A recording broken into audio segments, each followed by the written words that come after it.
enterprise news analyst Dr. Sam Amadi joins me now to unpack. Well, first, let's start with the national minimum wage. Finally, we're home and dry, 70,000 naira. And how does this sit with you? I think really, in a way, I think Labour acquitted itself very well. I mean, the federal government, they have agreed now. And Ajero's word says, look, mixed feeling. But again, I don't think it requires any boza. I mean, look, let's be practical about it. The Abuja school had just a week, did analysis, and which I presented, paper wrote, and we said, just cost of living adjustment gets you to 73 to 75,000. So there was no, nuclear science around the fact that you would, without any other supplementation, without looking at devaluation, without looking at justice or not, at least normal conventional cost of adjustment. So, and that's why a state governor, by the way, there's supposed to be a carpet rolled out. Let's be honest with ourselves. The state governor, no wonder somebody who is numerical, understood quickly that it's going to be 70,000. And he said they don't pay 70. So the federal government and Labour, after many months, protests and all that, came back to exactly where the governor of Edo, intuitively, if you like, said we pay 70. So I think it's a relief for us, but I didn't think it's like, again, when we had Jonathan's 18,000, it came to about $116. When we had Buhari's 30,000 in 2018, it came to about $60-something. Now with 70, in terms of parity, it comes to $40-something. So primarily, though 70 is from 30 to 70 is some ballpark, it's a move, but in terms of value creation, it's not just that big. So I think that that's a relief that we got here. But the question I ask yourself is, didn't these guys know we should get here in the first place? And so that's one aspect of it. And again, sitting back, we're living in a dangerous time in Nigeria. We shouldn't signal. We should be careful, and Labour leaders too, being our reps, should learn how to, by posture and behavior, not kind of signal wrongly that, oh, wow, this is benevolency. This is not what it is. You are looking at cost of living going up. You're looking at government embarking on apparently not prudent actions. So I wouldn't drop my heart for government if they are conceded to 70. And again, I see that they're not really doing enough in terms of frugality. The good news is that probably we'll have no more strike. The good news is that this protracted negotiation has come to an end. And but this is not Uhuru or some kind of... So when you say it's not Uhuru, this is on one hand with the federal government, but again... Back to states. We'll come back to states. So the sub-national, how do we get around this? Away from Edo State, Lagos State, and a few other states. That have indicated, So what do you see happening in the days to come? What I see is politics has won. Both the federal government and Labour will play dead bread to states that are not performing. In the 30,000, how many states were not performing? I mean, interestingly, a state like Abia that you would think should be exemplary at our head has not even started performing. So good politics that, the optics is that, we move from 30 to 70. But the question is, did the process create the new politics that would have dragged states, everybody, consensus? Look, guys, we are facing a cost of living disaster. And then you see states behaving well, shaping up in terms of fiscal prudence.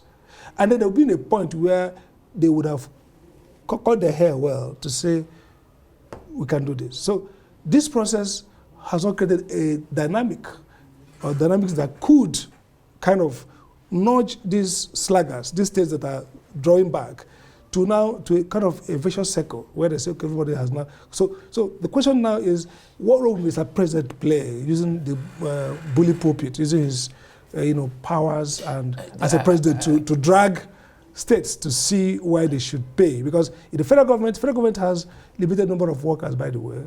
Dr. Amadi, I'm excited that now you're talking about property and also prudence. It brings us to what states can do.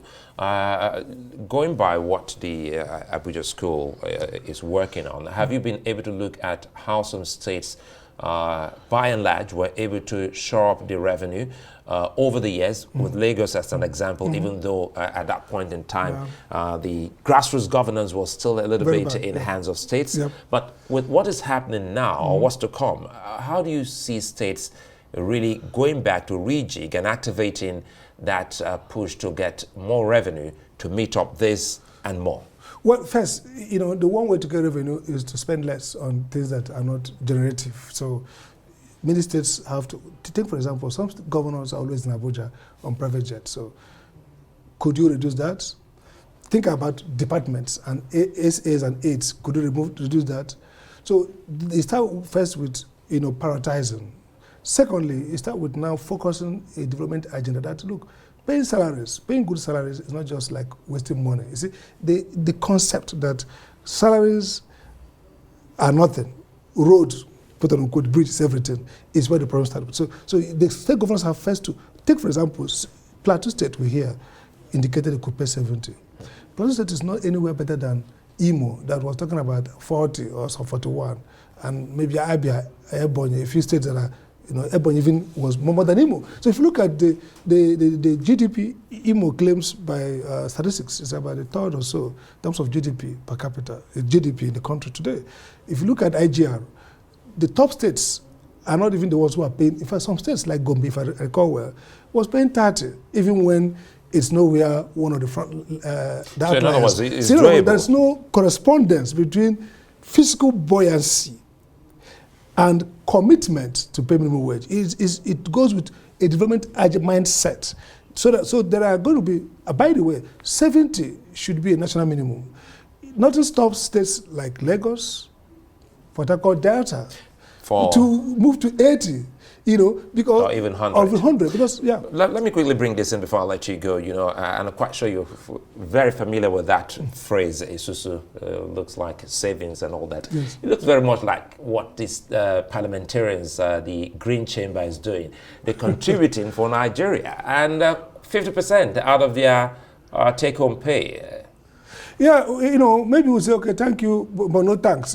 People say, look, guys, we're not talking about their salary. I mean, the salaries of public officials are fixed and not that much. So 50% of your allowances will be a big deal. You could get up to 2, 3, 5, 10 billion. So that's the first thing. Cross that threshold. But by the way, it's not just about saying with 3 months. No. That's not the point. The point is right-sizing your salary in the context of earnings and the Nigerians' fiscal frailty. Not just, okay, generals would donate 2 months. And by the way, the vehicle, the process for determining who does what is not very clear. And again, I would also want them to say, okay, you know what, we design our allowances and we save this 10 billion, 20 billion that goes straight into an endowment for education, that goes straight into some social project that is bankable, executable, and verifiable. So what I've done, thank you, but this is not enough. 50% of her salary is just nothing. Again, this is not just about legislators. The Nigerian government should look at saying, we need to raise up the bottom. We need to, because look, economic growth will not happen with a very depressed earning and household income. You have to improve the earnings of ordinary Nigeria. You have to reallocate funds. If you look at the budget, to real drivers of economic development, social well-being. And then you also look at what projects you are going to engage in, and also improve the prudence level, procurement policies, more transparency, and that gets. So I'm happy that Labour is providing support to the government. So we don't want to have crisis.